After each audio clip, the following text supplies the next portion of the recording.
Əlbəttə, bir dənə Cəlili oxuram ki, o dağların sağlığına ki, o dağlar yaşadıkça siz de yaşayasınız inşallah. Sağ ol efendim, sağ ol.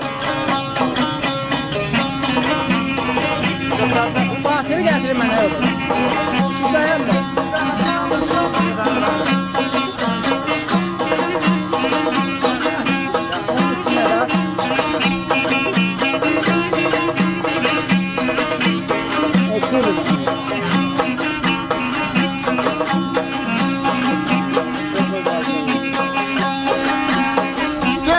Gedirəm ay dağlar, salamat qalın.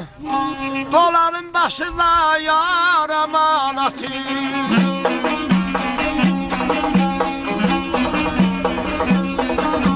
Kabelə yodur dövlətimdə, yox duvarımda. Dövlət amanatı, var amanatı. Yox, yeyran ölür.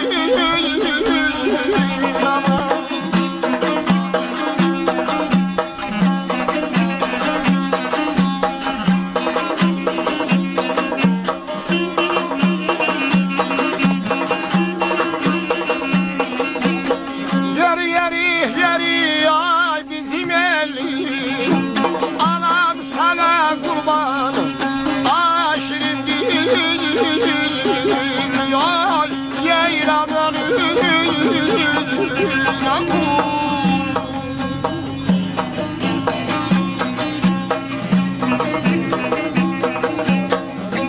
Gedirəm ay dağlar, salamat qalın.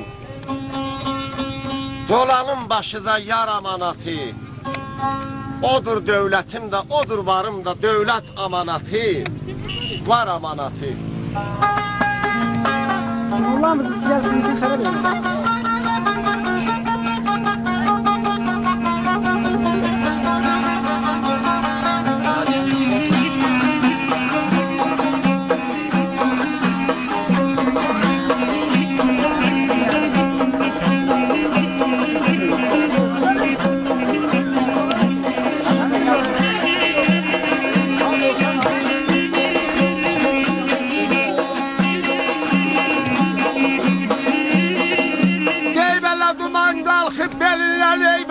Qardaş seninler, ala qarlar asik olmaz belinlen, ölürəm ay sona ay sona.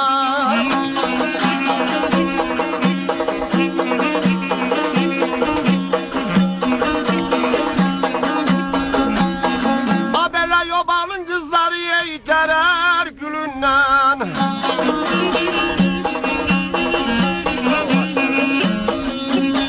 O gözəl qızlar dərər gülündən. Kahlı yamanətdir, var amanət. Oy, yeyram ölürəm.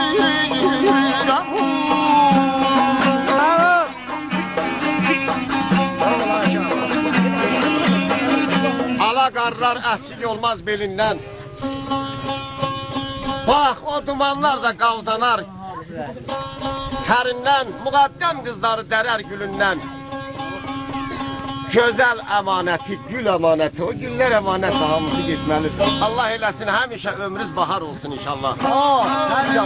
Əlbəttə, oxuruq gənə ellərin, dostların, çünki sözlərdən mən qutaq edirəm ki, dərxas verən var.